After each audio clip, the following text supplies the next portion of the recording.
सतनाम सतनाम करता पुरख निर्भो निर्वैर अकाल मूरत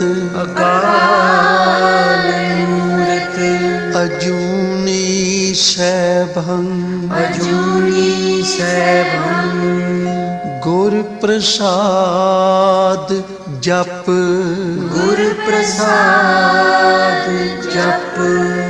आद सच जुगाद सच है भी सच नानक होसी भी सच नानक होसी भी सच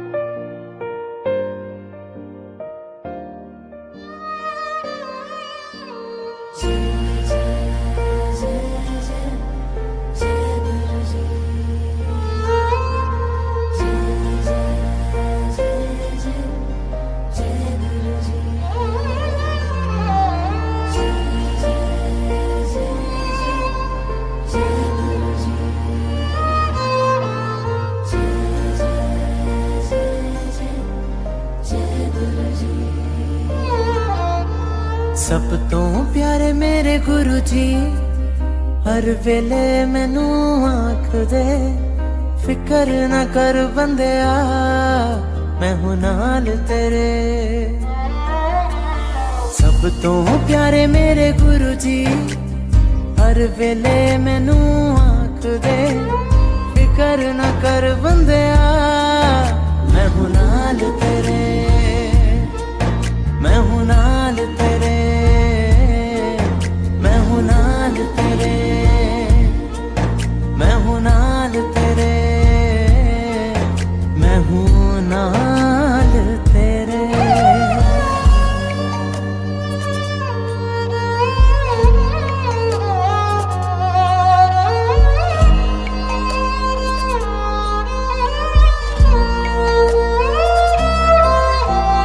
मंगो नहीं मनु ते गुरु जी दा कहना जिंदगी दा सच यही है योही है रहना।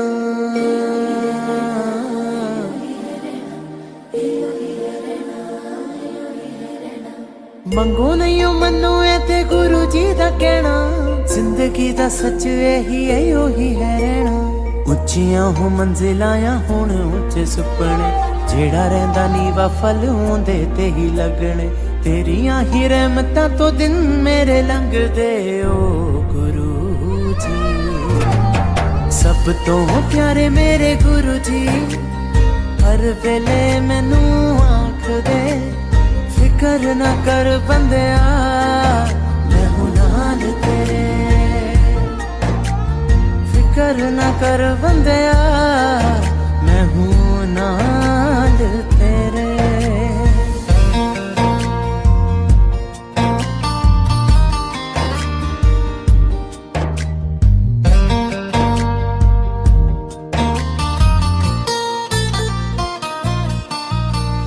तेरियां ही ब्लेसिंग्स रहिंदियां हर सर ते संगतां दे दिलां विचों तुसी ही हो वसदे।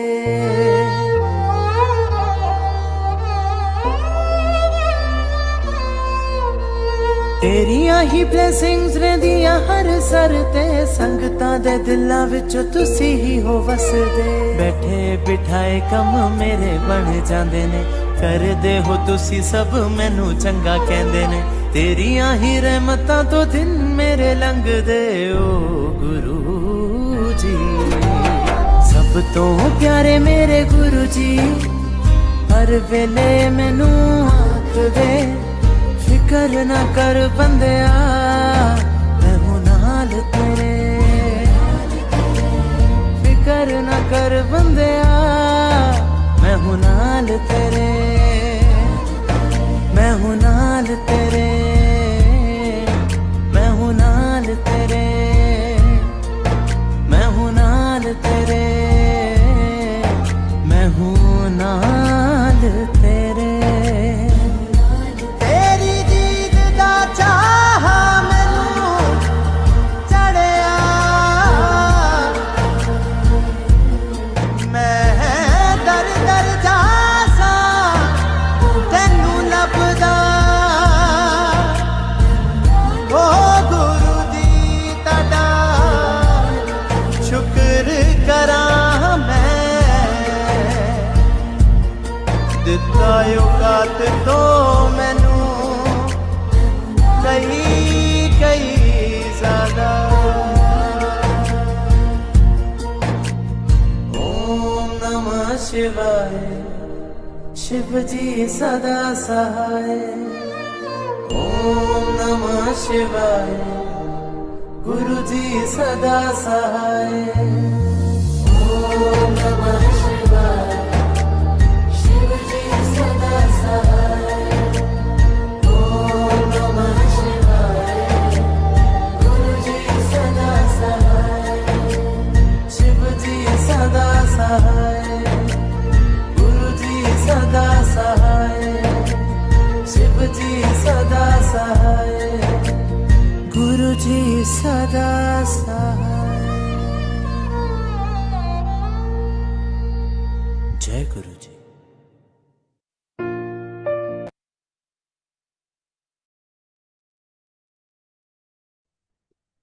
जय गुरु जी संगत जी।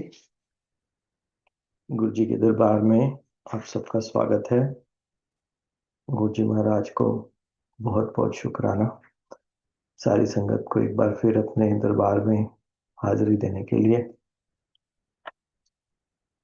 संगत जी शिव पुराण की इस जर्नी को आगे बढ़ाते हैं हम। तो लेट मी रिकैप, हमने लास्ट टाइम कहाँ पे कंक्लूड किया था। सो लास्ट टाइम हमने जो रीड किया था वो था पाशुपत व्रत की विधि और महिमा तथा भस्म धारण की महत्ता।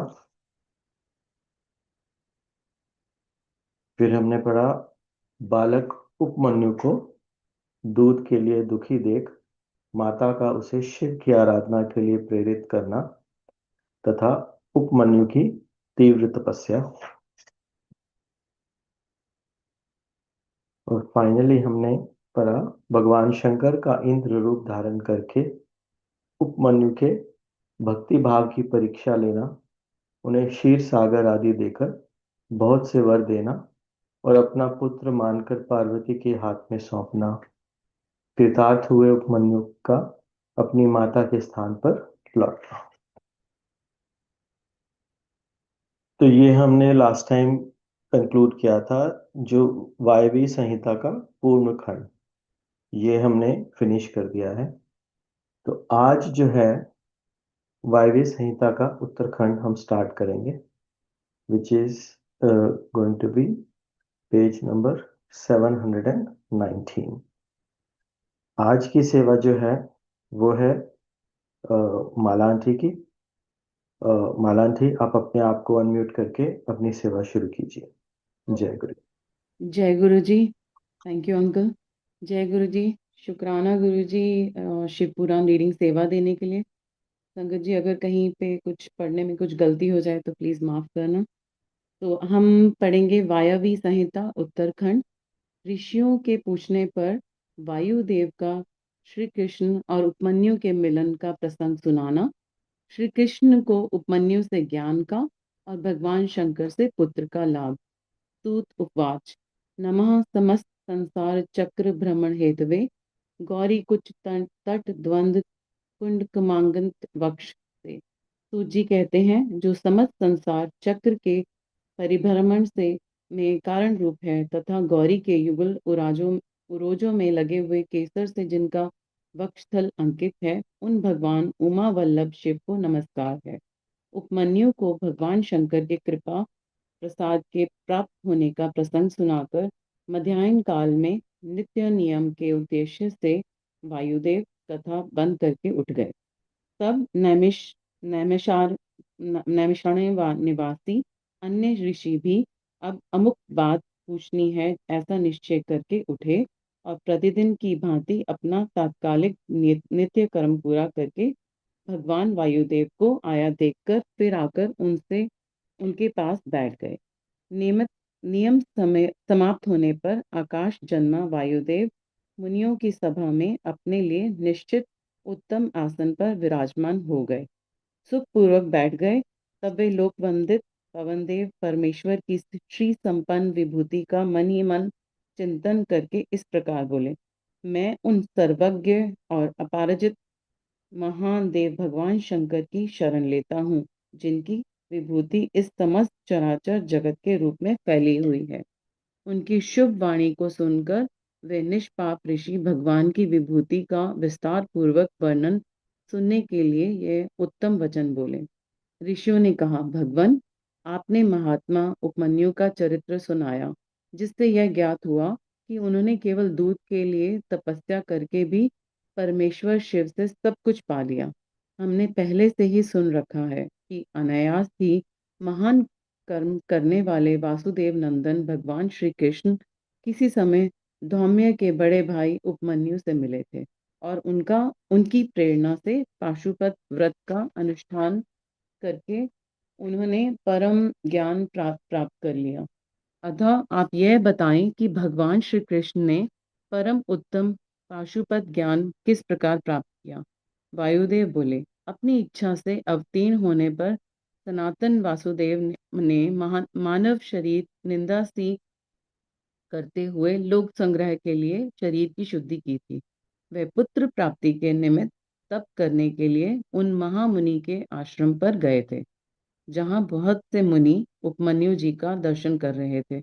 भगवान श्री कृष्ण ने कहा भी वहां जाकर उनका दर्शन किया। उनके सारे अंग भस्म से उज्जवल दिखाई देते थे। मस्तक त्रिपुंड से अंकित था। रुद्राक्षी माला ही उनका आभूषण थी। वे जटामंडल से मंडित थे। शास्त्रों से वेद की भांति वे अपनी शिष्यभूत महर्षियों से घिरे हुए थे और शिव जी के ध्यान में तत्पर हो शांत भाव से बैठे थे। उन महातेजस्वी उपमन्यु का दर्शन करके श्री कृष्ण ने उन्हें नमस्कार किया। उस समय उनके संपूर्ण शरीर में रोमांच हो आया। श्री कृष्ण ने बड़े आदर के साथ मुनि की 3 बार परिक्रमा की, फिर अत्यंत प्रसन्नता के साथ मस्तक झुका हाथ जोड़कर उनका स्तवन किया। तदंतर उपमन्यु ने विधि पूर्वक अग्निरीति भस्म इत्यादि मंत्रों से श्री कृष्ण के शरीर में भस्म लगाकर उनसे 12 महीने का साक्षात पाशुपत व्रत करवाया। तत्पश्चात मुनि ने उन्हें उत्तम ज्ञान प्रदान किया। उसी समय से उत्तम व्रत का पालन करने वाले संपूर्ण दिव्य पाशुपत मुनि उन श्री कृष्ण को चारों ओर घेरकर उनके पास बैठे रहने लगे। फिर गुरु की आज्ञा से परम शक्तिमान श्री कृष्ण ने पुत्र के लिए शाम शिव की आराधना का उद्देश्य मन में लेकर तपस्या की। उस तपस्या से संतुष्ट होकर वर्ष के पश्चात 1 वर्ष के पश्चात पार्षदों सहित परम ऐश्वर्यशाली परमेश्वर साम शिव ने उन्हें दर्शन दिया। श्री कृष्ण ने वर देने के लिए प्रकट हुए सुंदर अंग वाले महादेव जी को हाथ जोड़कर प्रणाम किया और उनकी स्तुति भी करी। गणों सहित साम सदाशिव का स्तवन करके श्री कृष्ण ने अपने लिए एक पुत्र प्राप्त किया। वह पुत्र तपस्या से संतुष्ट चित हुए साक्षात शिव ने श्री विष्णु को दिया।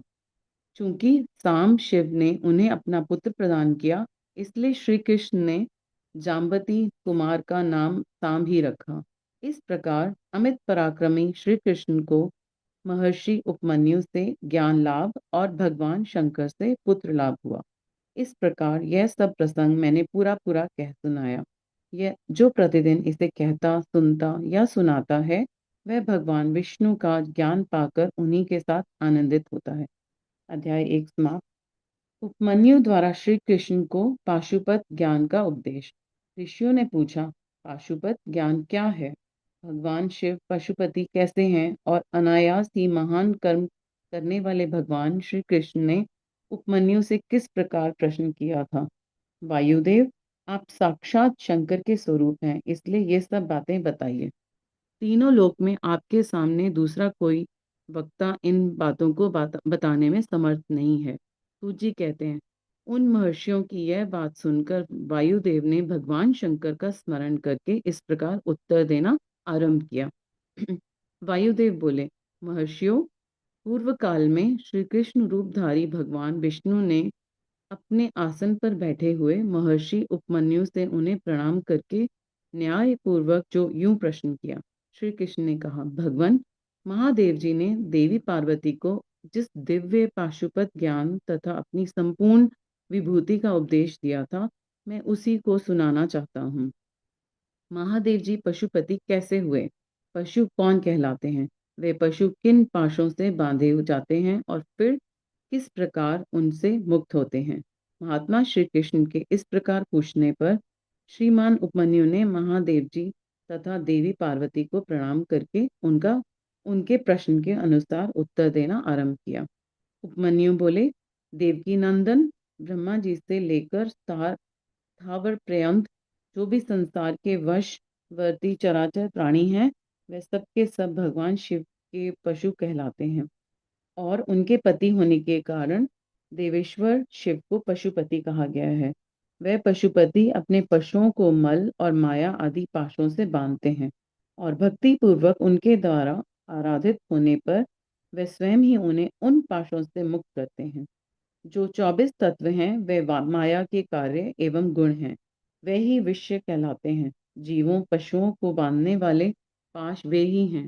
इन पाशों द्वारा ब्रह्मा से लेकर कीट पर्यंत समस्त पशुओं को बांधकर महेश्वर पशुपति देव उनसे अपना कार्य कराते हैं। उन महेश्वर की आज्ञा से प्रकृति पुरुषोचित बुद्धि को जन्म देती है। बुद्धि अहंकार को प्रकट करती है तथा अहंकार कल्याणदायी देवाधिदेव शिव की आज्ञा से 11 इंद्रियों और 5 तंत्र मात्राओं को उत्पन्न करता है। तंत्र मात्राएं भी उन्हीं महेश्वर के महान शासन से प्रेरित हो क्रमशः 5 महाभूतों को उत्पन्न करती हैं। वे सब महाभूत शिव की आज्ञा से ब्रह्मा से लेकर तृण पर्यंत देहधारियों के लिए देह की सृष्टि करते हैं। बुद्धि कर्तव्य का निश्चय करती है और अहंकार अभिमान करता है। चित्त चेतता है, मन संकल्प विकल्प करता है। श्रवण आदि ज्ञानेंद्रियों पर पृथक पृथक शब्द आदि विषयों को ग्रहण करती है। वे महादेव जी के आज्ञा बल से केवल अपने ही विषयों को ग्रहण करती हैं। वाक आदि कर्मेंद्रियों का कहलाती हैं और शिव की इच्छा से अपने लिए नियत कर्म ही करती हैं, दूसरा कुछ नहीं। शब्द आदि जाने जाते हैं और बोलना आदि कर्म किए जाते हैं। इन सब के लिए भगवान शंकर की गुरुतर आज्ञा का उल्लंघन करना असंभव है। परमेश्वर शिव के शासन से ही आकाश सर्वव्यापी होकर समस्त प्राणियों को अवकाश प्रदान करता है। वायु तत्व प्राण आदि नाम भेदों द्वारा बाहर भीतर के संपूर्ण जगत को धारण करता है। अग्नि तत्व देवताओं के लिए हव्य और कव्य भोजी पितरों के लिए कव्य पहुंचाता है। साथ ही मनुष्यों के लिए पाक आदि का भी कार्य करता है। जल सबको जीवन देता है और पृथ्वी संपूर्ण जगत को सदा धारण किए रहती है। शिव की आज्ञा संपूर्ण देवताओं के लिए अलंघनीय है। उसी से प्रेरित होकर देवराज इंद्र देवताओं का पालन, दैत्यों का दमन और तीनों लोगों का संरक्षण करते हैं। वरुण देव सदा जल तत्व के पालन और संरक्षण का कार्य संभालते हैं। साथ ही दंडनीय प्राणियों को अपने पाशों द्वारा बांध लेते हैं। धन के स्वामी यक्षराज कुबेर प्राणियों को उनके पुण्य के अनुरूप सदा धन देते हैं और उत्तम बुद्धि वाले पुरुषों को संपत्ति के साथ ज्ञान भी प्रदान करते हैं। ईश्वर असाधु पुरुषों का निग्रह करते हैं तथा शेष शिव की ही आज्ञा से अपने मस्तक पर पृथ्वी को धारण करते हैं। उन शेष को श्री हरि की तामसी रौद्र मूर्ति कहा गया है, जो जगत का प्रलय करने वाली है। ब्रह्मा जी शिव की ही आज्ञा से संपूर्ण जगत की सृष्टि करते हैं तथा अपनी अन्य मूर्तियों द्वारा पालन और संहार का कार्य भी करते हैं। भगवान विष्णु अपनी त्रिविध मूर्तियों द्वारा विश्व का पालन, सर्जन और संहार भी करते हैं। विश्वात्मा भगवान हर भर हर भी 3 रूपों में विभक्त हो संपूर्ण जगत का संहार, सृष्टि और रक्षा करते हैं।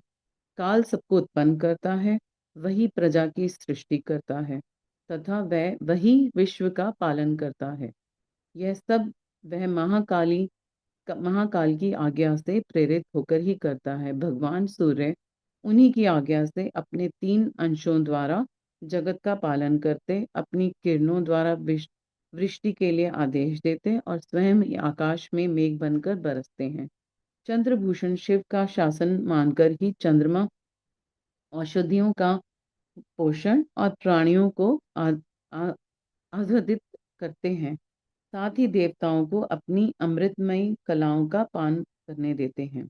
आदित्य, वसु, रुद्र, अश्विनी कुमार, मरुदगण, आकाशचारी, ऋषि, सिद्ध, नागगण, मनुष्य, मृग, पशु, पक्षी, कीट आदि स्थावर प्राणी, नदियां, समुद्र, पर्वत, वन, सरोवर, अंगों सहित वेद, शास्त्र, मंत्र, वैदिक स्तोत्र और यज्ञ आदि कालिंगन से लेकर शिव पर्यंत भुवन, उनके अधिपति असंख्य ब्रह्मांड और उनके आवरण, वर्तमान, भूत और भविष्य विदिशाएं, कला आदि काल के विभिन्न भिन्न भेद तथा जो कुछ भी इस जगत में देखा और सुना जाता है वह सब भगवान शंकर की आज्ञा के बल से ही टिका हुआ है।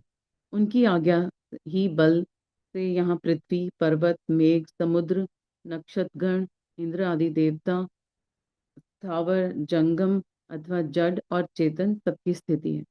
अध्याय 2 समाप्त। भगवान शिव की ब्रह्मा आदि पंचमूर्तियों, ईशान आदि ब्रह्म मूर्तियों तथा पृथ्वी एवं शर्व आदि अष्टमूर्तियों का परिचय और उनकी सर्वव्यापकता का वर्णन। उपमन्यु कहते हैं, श्री कृष्ण महेश्वर परमात्मा शिव की मूर्तियों से यह संपूर्ण चराचर जगत किस प्रकार व्यापक है, यह सुनो। ब्रह्मा, विष्णु, रुद्र, महेशान तथा सदाशिव ये उन परमेश्वर की 5 मूर्तियां जाननी चाहिए जिनसे यह संपूर्ण विश्व विस्तार को प्राप्त हुआ है। इनके सिवा और भी उनके 5 शरीर हैं जिन्हें 5 ब्रह्म मंत्र कहते हैं। इस जगत में कोई भी ऐसी वस्तु नहीं है जो उन मूर्तियों से व्यापक ना हो। ईशान पुरुष, अघोर, वामदेव और सतोजात ये महादेव जी की विख्यात 5 ब्रह्म मूर्तियां हैं। इनमें जो ईशान नामक उनकी आदि श्रेष्ठतम मूर्ति है वह प्रकृति के साक्षात भोक्ता क्षेत्रज्ञों को व्यापक करके स्थित है। मूर्तिमान प्रभु शिव की जो तत्पुरुष नामक मूर्ति है वह गुणों के आश्रय रूप भोग अव्यक्त प्रकृति में अधिष्ठ है। पिनाकपाणी महेश्वर की जो अत्यंत पूजित अघोर नामक मूर्ति है वह धर्म आदि 8 अंगों से युक्त बुद्धि तत्वों को अपना अधिष्ठान बनाती है। विधाता महादेव की वामदेव नामक मूर्ति को आगम वेता विद्वान अहंकार की अधिष्ठात्री बताते हैं। बुद्धिमान पुरुष अमित तेजस्वी शिव को सद्योजात नामक मूर्ति को मन की अधिष्ठात्री कहते हैं। विद्वान पुरुष भगवान शिव ईशान नामक मूर्ति को श्रवणेंद्रिय, वाणी, शब्द और व्यापक आकाश तत्व की स्वामिनी मानते हैं। पुराणों के अर्थ ज्ञान में निपुण समस्त विद्वानों ने महेश्वर के तत्पुरुष नामक विग्रह को त्वचा, हाथ, स्पर्श और वायु तत्व का स्वामी समझा है। मनीषी मुनि शिव की अघोर नामक मूर्ति को नेत्र, पैर, रूप और अग्नि तत्व की अधिष्ठात्री बताते हैं। भगवान शिव के चरणों में अनुराग रखने वाले महात्मा पुरुष उनकी वामदेव नामक मूर्ति को रसना, पायु, रस और जल तत्व की स्वामिनी समझते हैं तथा सद्योजात नामक मूर्ति को वह घ्राणेंद्रिय, उपस्थ, गंध और पृथ्वी तत्व की अधिष्ठात्री कहते हैं। महादेव जी की यह 5 मूर्तियां कल्याण की एकमात्र हेतु हैं। कल्याणकामी पुरुषों को इनकी सदा ही यत्न पूर्वक वंदना करनी चाहिए। उन देवादिदेव महादेव जी की जो 8 मूर्तियां हैं, तत्व स्वरूप यह जगत है। उन 8 मूर्तियों में यह विश्व उसी प्रकार ओतप्रोत भाव से स्थित है, जैसे सूत में मन के पिरोए होते हैं। शर्व, भव, रुद्र, उग्र, भीम, पशुपति, ईशान तथा महादेव, ये शिव की विख्यात 8 मूर्तियां हैं।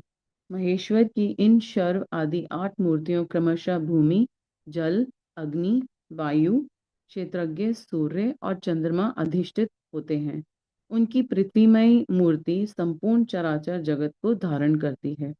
उसके अधिष्ठाता के नाम शर्व है, इसलिए वह शिव की शार्वी मूर्ति कहलाती है। यही शास्त्र का निर्णय है।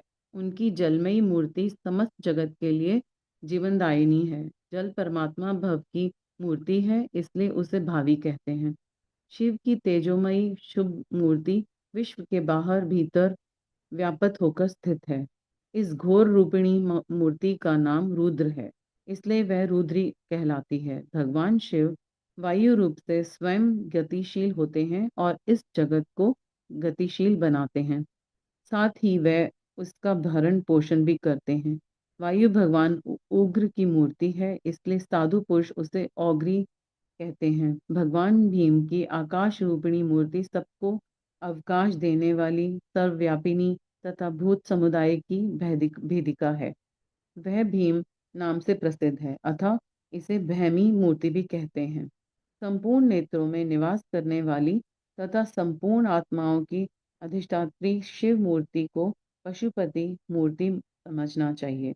यह पशुओं के पाशों की उच्छेद करने वाले हैं। महेश्वर की जो ईशान नामक मूर्ति है, वही दिवाकर सूर्य नाम धारण करके संपूर्ण जगत को प्रकाशित करती हुई आकाश में विचरित है, जिनकी किरणों में अमृत भरा है और जो संपूर्ण विश्व को इस अमृत से अप्यायित करते हैं, वे चंद्रदेव भगवान शिव के महादेव नामक विग्रह हैं, अतः उन्हें महादेव मूर्ति कहते हैं। यह जो 8वीं मूर्ति है, वह परमात्मा शिव का साक्षात स्वरूप है तथा अन्य सब मूर्तियों में व्यापक है, इसलिए यह संपूर्ण विश्व शिव रूप की है। जैसे वृक्ष की जड़ सींचने से उनकी शाखाएं पुष्ट होती हैं, उसी प्रकार भगवान शिव की पूजा से उनके स्वरूप भूत जगत का पोषण होता है। इसलिए सबको अभय दान देना, सब पर अनुग्रह करना और सबका उपकार करना, यह शिव का आराधन माना गया है। जैसे उस जगत में अपने पुत्र पौत्र आदि प्रसन्न रहने से पिता पितामह आदि को प्रसन्नता होती है, उसी प्रकार संपूर्ण जगत की प्रसन्नता से भगवान शंकर प्रसन्न होते हैं। यदि किसी भी देहधारी को दंड दिया जाता है, तो उसके द्वारा अष्टमूर्तिधारी शिव का ही अनिष्ट किया जाता है, इसमें संशय नहीं है। 8 मूर्तियों के रूप में संपूर्ण विश्व को व्यापक करके स्थित हुए भगवान शिव का तुम सब प्रकार से भजन करो, क्योंकि रुद्रदेव सबके परम कारण हैं। अध्याय 3 समाप्त। शिव और शिवा की विभूतियों का वर्णन। श्री कृष्ण ने पूछा, भगवान, अमित तेजस्वी भगवान शिव की मूर्तियों ने इस संपूर्ण जगत को जिस प्रकार व्यापक रखा है, वह सब मैंने सुना। अब मुझे यह जानने की इच्छा है कि परमेश्वरी शिवा और परमेश्वर शिव का यथार्थ स्वरूप क्या है। उन दोनों ने स्त्री और पुरुष रूप इस जगत को किस प्रकार व्यापक कर रखा है। उपमन्यु बोले, देवकी नंदन, मैं शिवा और शिव के श्री संपन्न ऐश्वर्य का और उन दोनों के यथार्थ स्वरूप का संक्षेप से वर्णन करूंगा। विस्तार पूर्वक इस विषय का वर्णन तो भगवान शिव भी नहीं कर सकते। साक्षात महादेवी पार्वती शक्ति हैं और महादेव जी शक्तिमान। उन दोनों की विभूति का लेश मात्र ही इस संपूर्ण चराचर जगत के रूप में स्थित है। यहाँ कोई वस्तु जड़ रूप है और कोई वस्तु चेतन रूप। वे दोनों क्रमशः शुद्ध अशुद्ध तथा पर और अपर कहे गए हैं। जो चिन्ह मंडल जड़ मंडल के साथ संयुक्त हो संसार में भटक रहा है, वही अशुद्ध और अपर कहा गया है। उससे भिन्न जो जड़ के बंधन से मुक्त है, वह पर और शुद्ध कहा गया है। अपर और पर चित स्वरूप है, इन पर स्वभावतः शिव और शिव शिवा का स्वामित्व है। शिवा और शिव के ही वश में यह विश्व है। विश्व के वश में शिवा और शिव नहीं है।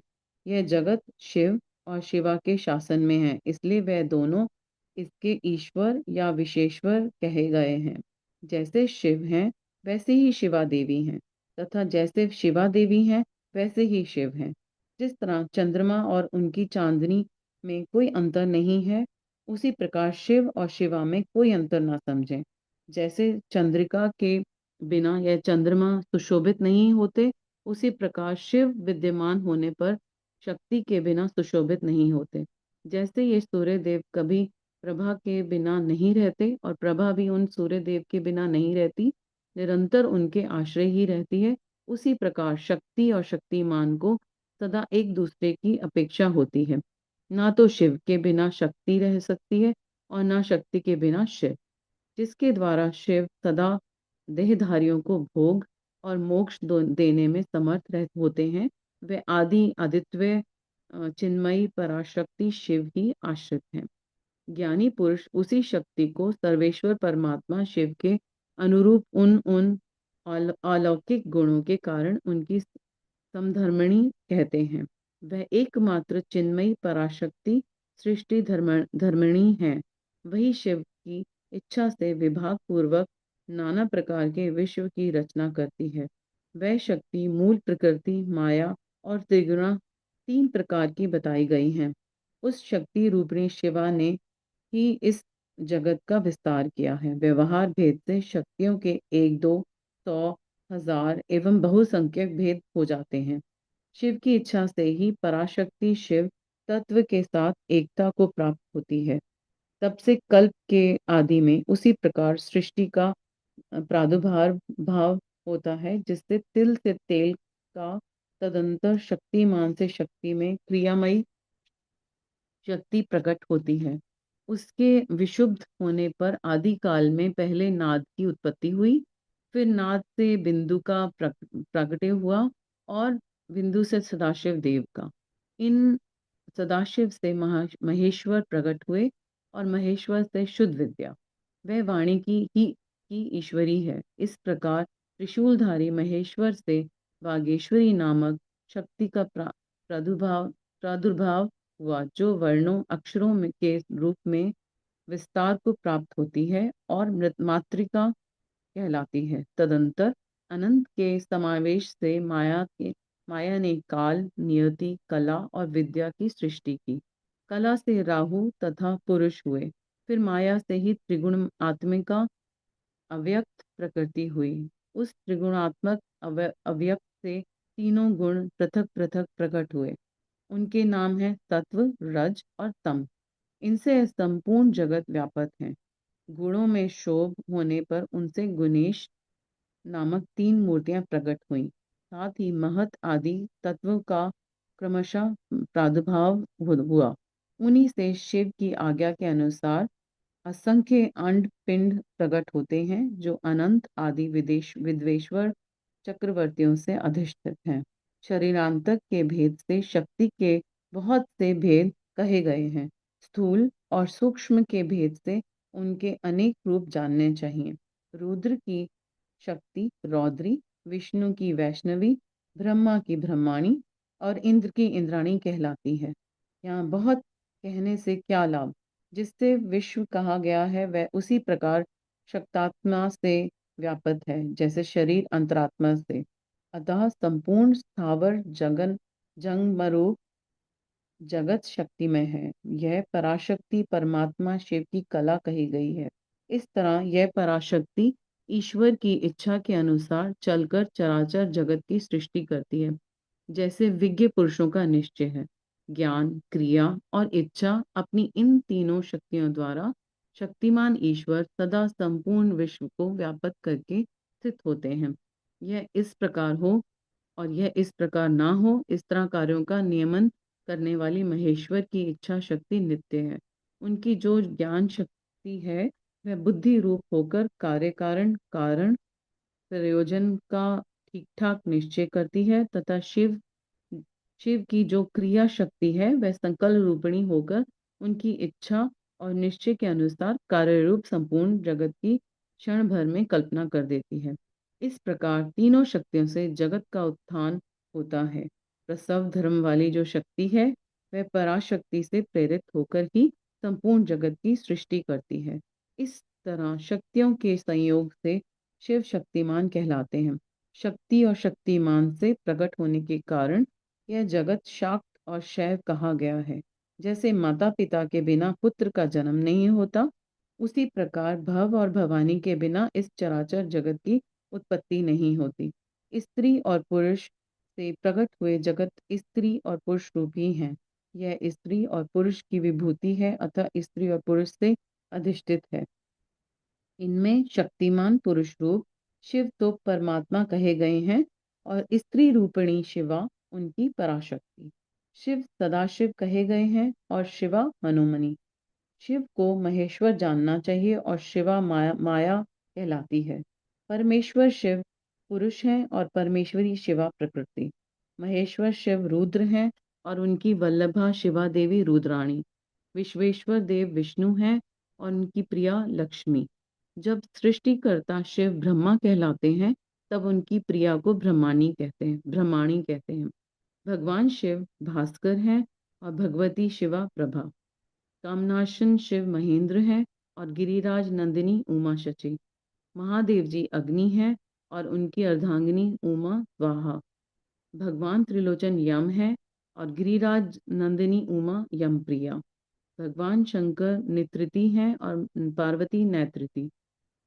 भगवान रुद्र वरुण हैं और पार्वती वारुणी।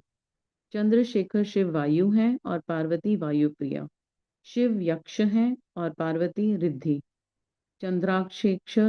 चंद्राक्षेखर शिव चंद्रमा है और रुद्र वल्लभा उमा रोहिणी। परमेश्वर शिव ईशान है और परमेश्वरी शिवा उनकी पत्नी। नागराज अनंत को वलय रूप में धारण करने वाले भगवान शंकर अनंत हैं और वल्लभा अ, और उनकी वल्लभा शिवा अनंता।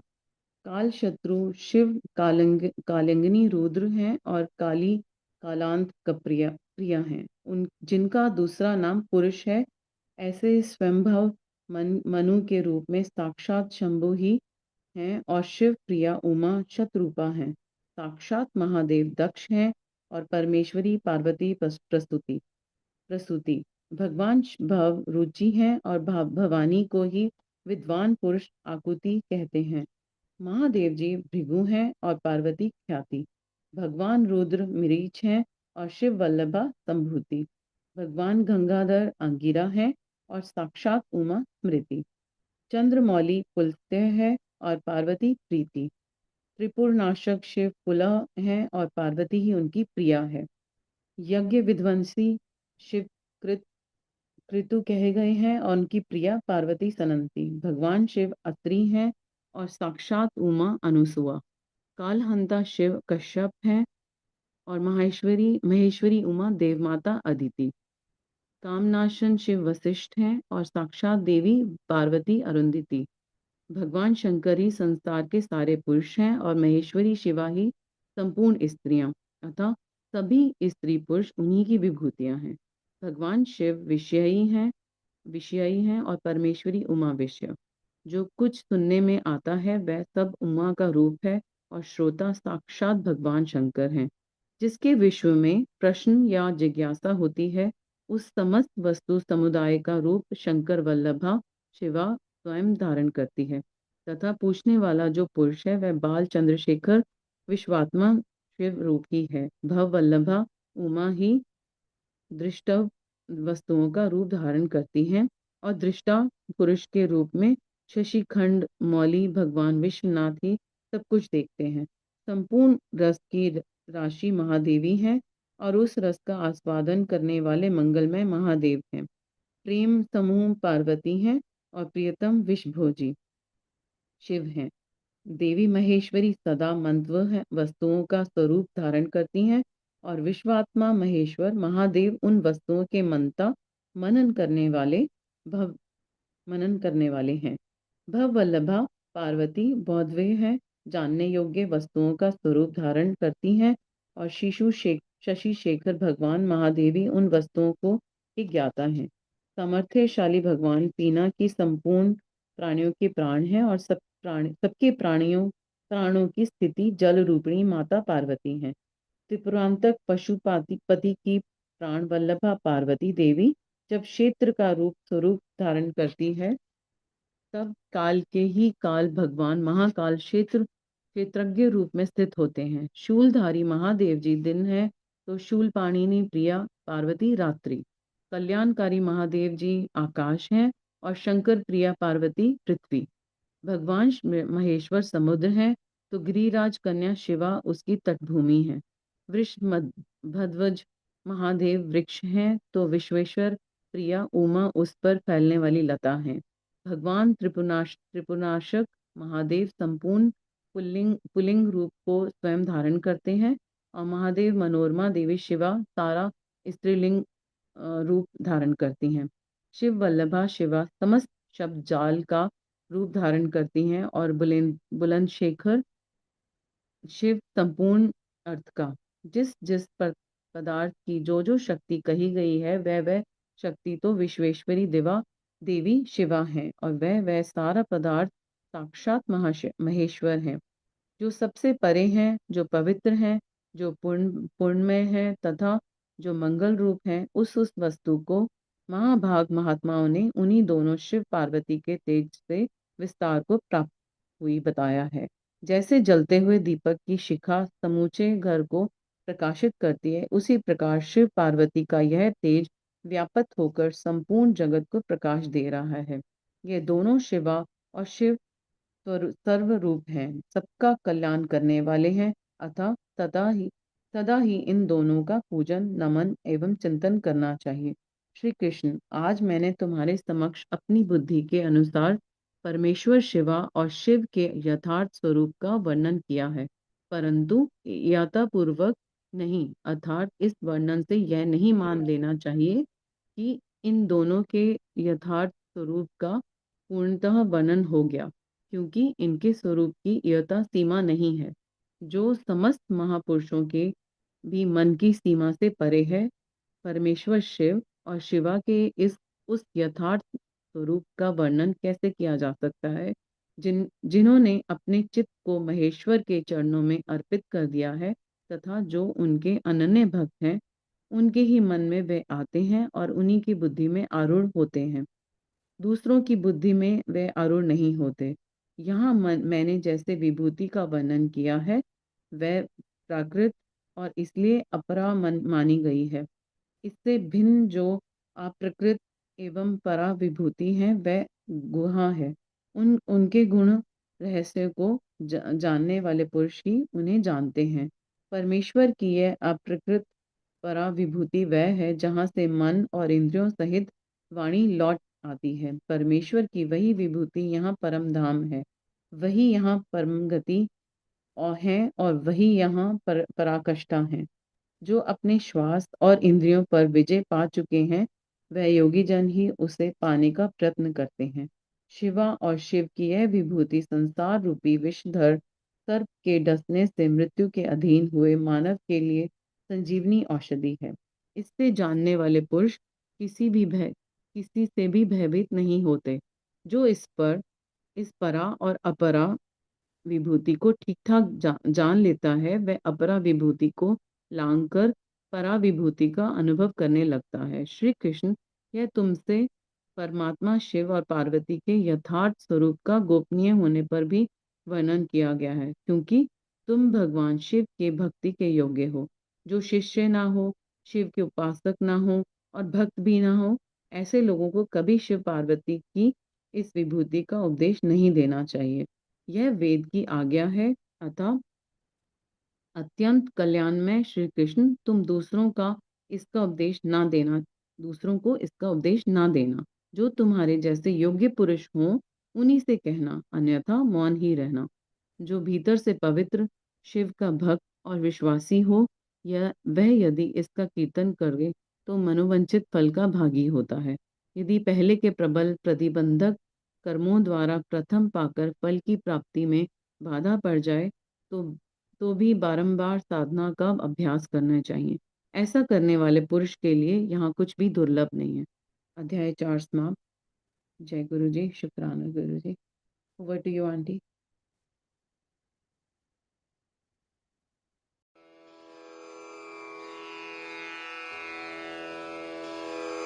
जय गुरु जी की। अब हम मंत्र जाप करेंगे।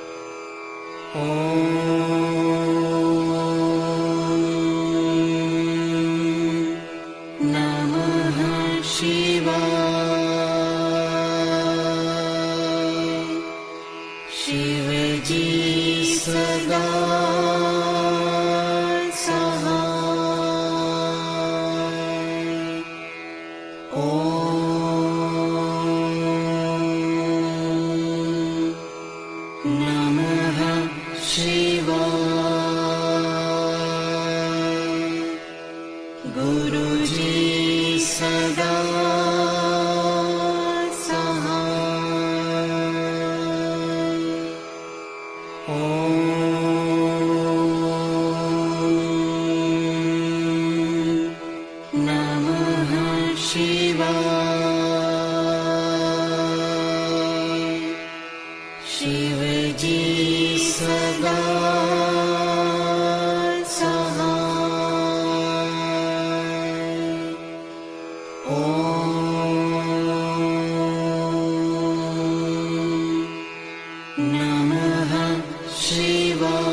Om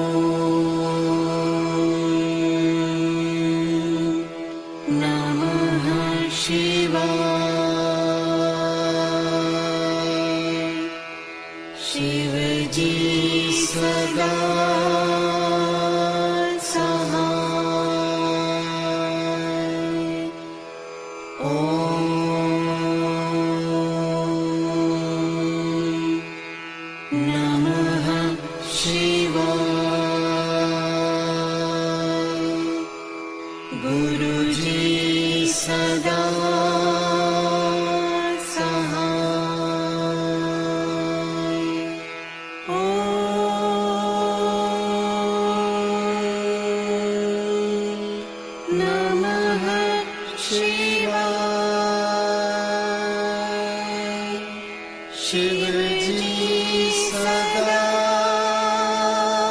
सहाय। ओम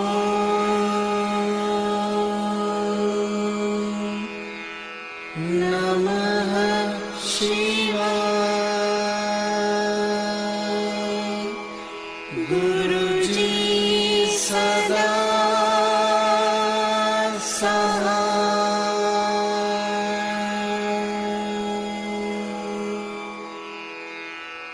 जय गुरु जी की।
जग करता जग हरता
गंगा जी आरती ले लीजिए।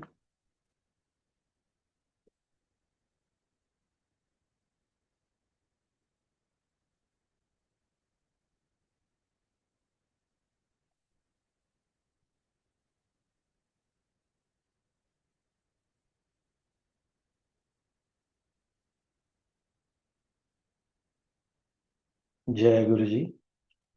जय गुरु जी। संगत जी, शुक्राना बहुत बहुत गुरु महाराज का एक बार फिर अपने दरबार में हाजिरी लगाने के लिए आज्ञा देना, और सारी संगत को एक बार फिर अपने चरणों में जोड़ के रखना, और शिव पुराण की इस जर्नी को आगे बढ़ाने के लिए बहुत बहुत शुक्राना कुछ, बहुत बहुत शुक्राना सारी संगत का, बहुत बहुत शुक्राना।